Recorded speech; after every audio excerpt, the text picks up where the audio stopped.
Binationaux BXL. Et la chaîne YouTube qui vous montre les binationaux congolais d'Europe. Les binationaux de Belgique, France, Allemagne, Grande-Bretagne, etc.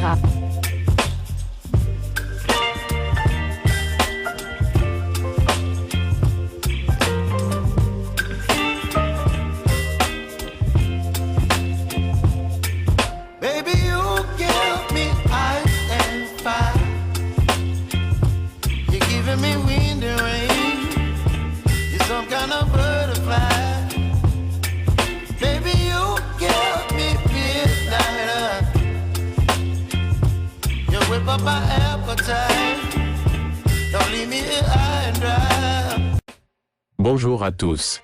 À l'approche du mercato hivernal, Brentford FC ne relâche pas leurs efforts pour renforcer leur équipe.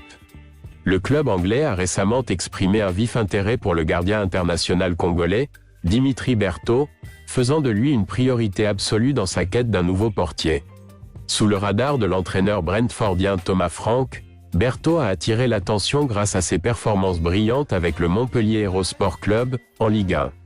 En suivant de près les matchs de son compatriote et attaquant Yohan Wissa avec l'équipe nationale de la République démocratique du Congo, Franck a pu apprécier les qualités de ce gardien d'exception, souvent décisif dans des moments cruciaux. Par ailleurs, Dimitri Berthaud, qui se distingue par sa capacité d'analyse, sa prise de décision rapide et sa présence rassurante sur le terrain, est considéré comme un atout majeur pour le projet de Brentford. L'entraîneur a noté que l'expérience de Berthaud au plus haut niveau pourrait apporter une solidité indispensable à la ligne défensive des Bees, tout en apportant une touche de leadership à l'équipe.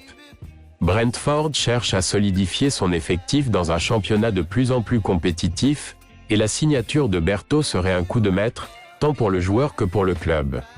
Le mercato hivernal s'annonce donc déterminant, et les fans des Bees espèrent voir bientôt leur club frapper fort sur le marché des transferts avec cette acquisition potentielle.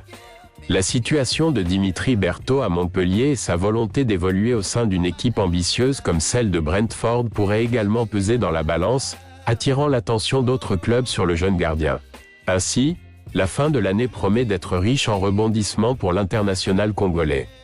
En attendant, tous les regards se tournent vers le marché des transferts, et il ne fait aucun doute que Dimitri continuera à briller, qu'il reste à Montpellier ou qu'il prenne son envol vers la Première Ligue.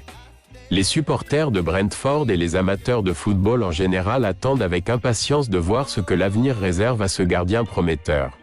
Lors des 2 dernières rencontres, Dimitri Berthaud a gardé le but du MHSC. Un choix fort qui devrait être reconduit, dimanche à Reims, et met en lumière le gardien de 26 ans au destin jusque-là contrarié. Suivons sa réaction après ces 2 prestations, comme titulaire dans cette nouvelle saison 2024-2025. Lors des 2 dernières rencontres, Dimitri Berthaud a gardé le but du MHSC. Un choix fort qui devrait être reconduit, dimanche à Reims, et met en lumière le gardien de 26 ans au destin jusque-là contrarié. Qu'avez-vous ressenti sur ce tir de Lamine Camara qui prend le poteau mais rentre à la 98e minute, samedi à Monaco, 2-1 ? Dégoûté, surtout frustré. Parce qu'après le match qu'on fait, je trouve que ce n'est pas mérité. Malheureusement, c'est comme ça. Il y a eu du boulot, il fallait sortir les arrêts mais on ne peut pas tout arrêter. Malgré cette fin cruelle, était-ce le match dont vous aviez besoin pour vous affirmer après avoir été propulsé numéro 1 ? Après celui face à Auxerre, 3-2, Monaco m'a permis de m'étoffer un peu plus, de prendre un peu plus de repères. Je ne parle pas de confiance puisque je l'avais déjà après mes matchs en sélection notamment. Mais c'était plus des repères avec l'équipe, de beaucoup dialoguer avec les joueurs. Tant mieux que ça m'ait permis de faire cette prestation-là, un match référence. Maintenant, il faut continuer. Si j'arrive à répondre présent sur les matchs, je verrai bien les décisions que le coach prendra. Comment avez-vous appris que vous alliez être titulaire une semaine plus tôt ? C'était le jeudi avant la rencontre, disputée le dimanche. Le coach me convoque et me dit que s'il me fait venir, c'est pour m'annoncer que j'allais commencer contre Auxerre. Il voulait qu'il y ait un déclic. Et voilà, c'est tout. Mais je n'ai pas eu de garantie comme quoi j'allais finir la saison. Il n'y a rien eu de tout ça. Si j'arrive à répondre présent sur les matchs, je verrai bien les décisions que le coach prendra. Qu'est-ce qui passe dans votre tête face à Michel Derzakarian ? Je suis déjà content pour moi. Après, parce que je m'entends bien avec lui, je suis déçu pour Benjamin Lecomte. Mais c'est le monde du foot, c'est comme ça. Ensuite, j'étais déjà déterminé, concentré pour pouvoir répondre présent. Comment l'expliquez-vous ce choix? Franchement, sur le début de saison de Ben, même si on a pris beaucoup de buts, il n'a pas fait d'erreur grossière. C'était un tout, c'était l'équipe. Les choix, c'est le coach, moi, je ne vais pas trop m'éterniser dessus, sourire. Vous évoquiez la relation avec Benjamin Lecomte. Avez-vous parlé de la situation entre vous? Pas plus que ça. Mais il est présent pour moi comme je l'étais pour lui. Avant, pendant, après les matchs, ce sont des petits mots d'encouragement. Ensuite, on parle un peu des actions. Ce choix n'a rien changé à notre relation, parce qu'on est deux garçons intelligents. Le fait qu'il ne joue pas, ce n'est pas de ma faute, comme le fait que je ne jouais pas n'était pas de sa faute. Bien sûr, je me suis posé des questions quand Benjamin Lecomte est arrivé, parce que je savais qu'il venait avec un contrat de 4 ans. Aviez-vous perdu espoir depuis son arrivée, en janvier 2023? Bien sûr, je me suis posé des questions quand il est arrivé, parce que je savais qu'il venait avec un contrat de 4 ans. Je comprends les dirigeants, on ne sait pas comment on revient d'une grosse blessure. Mais je n'arrivais pas trop à me positionner sur le projet ensuite. J'ai tout fait pour revenir à mon niveau, même peut-être plus. La sélection aussi m'a permis de me vider la tête, d'avoir d'autres objectifs pour vivre ma carrière. Mais vous avez envisagé un départ, cet été? Oui, le club était au courant. Mais il y a eu un mercato difficile et je suis toujours sous contrat avec Montpellier jusqu'en juin 2025.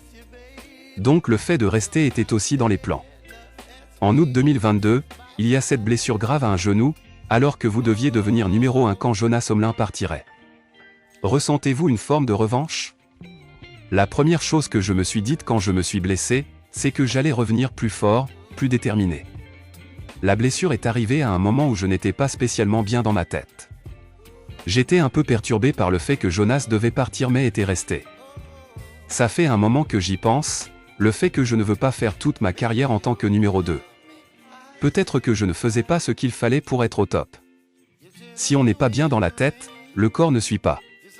Il fallait sans doute que ça m'arrive pour pouvoir travailler davantage et être dans un meilleur état d'esprit, positif. C'est une belle revanche de me retrouver à cette place-là, en voyant d'où je viens. Il y a presque 10 ans, vous connaissiez votre première feuille de match en L1.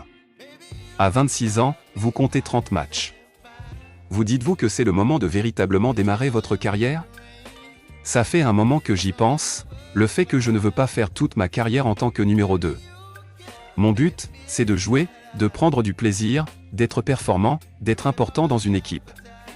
Donc oui, ça m'arrive maintenant. Objectif CAN et Mondial 2026. Dimitri Berthaud en est convaincu. La sélection avec la République démocratique du Congo a remis un coup de fouet à sa carrière. L'annonce en octobre 2023 de la première convocation de celui qui fut espoir tricolore avait pu surprendre. L'idée, c'était de pouvoir grandir au niveau sportif et au niveau personnel. Ça m'a permis de me rapprocher un peu de mes origines, de voir un autre football, dit-il. 1 an et 5 caps plus tard, le Castriote n'a aucun regret. Encore moins après la CAN, achevé à la 3e place. Quand je vais en sélection, je me sens hyper bien. Des aventures comme ça, comme la CAN, ce sont des choses qu'on a envie de revivre, même si je ne jouais pas. L'opportunité pourrait venir.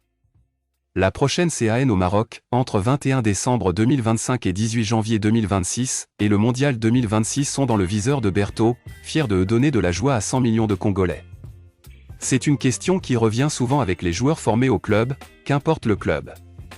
Mais estimez-vous que vous devez davantage prouver que quelqu'un qui arrive de l'extérieur?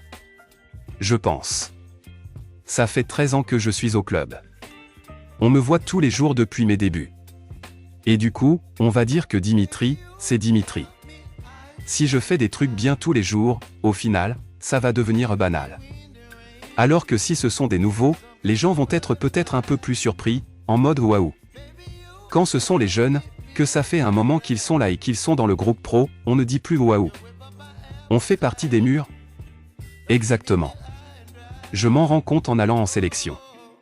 Quand j'arrive dans un nouveau groupe, alors que j'ai toujours été à Montpellier, il y a des waouh. On me demande pourquoi je ne joue pas en club. Évidemment, je fais mal certaines choses. Mais quand je reviens ici, il n'y a pas ce retour-là.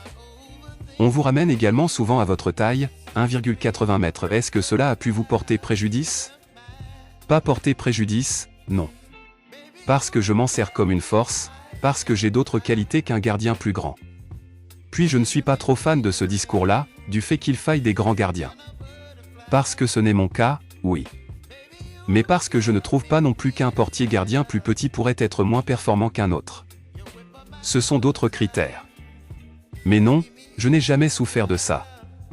Montpellier m'a fait signer alors que je faisais cette taille et j'en suis reconnaissant.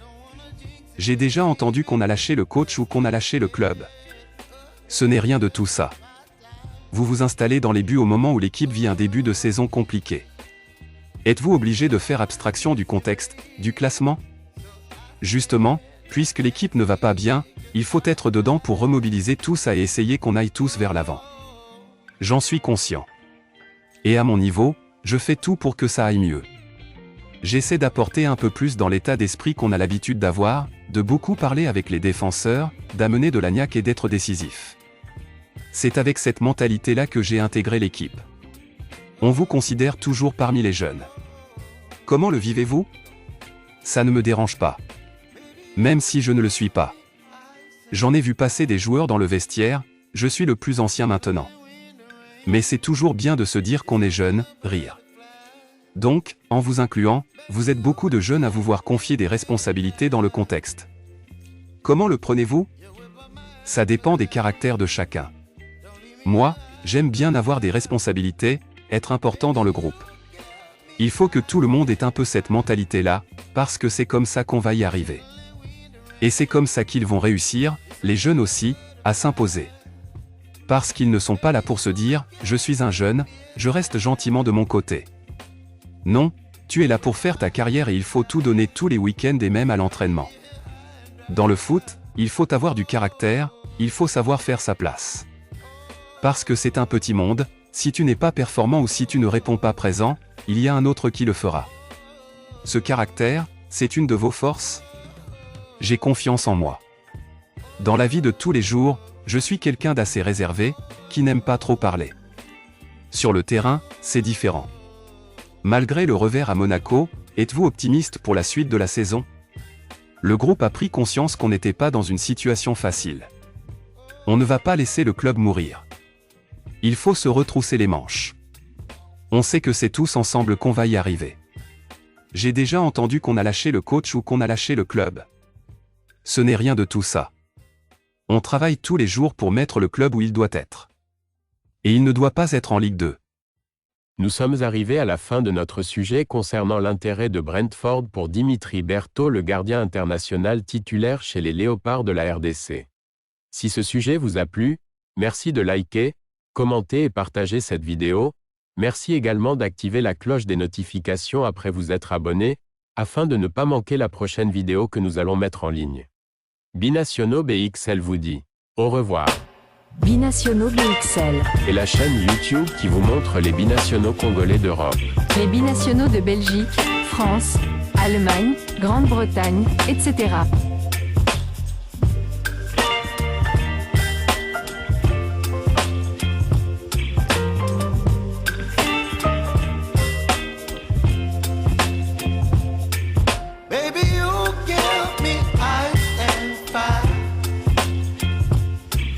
Me wind and rain, you're some kind of butterfly. Baby, you give me midnight.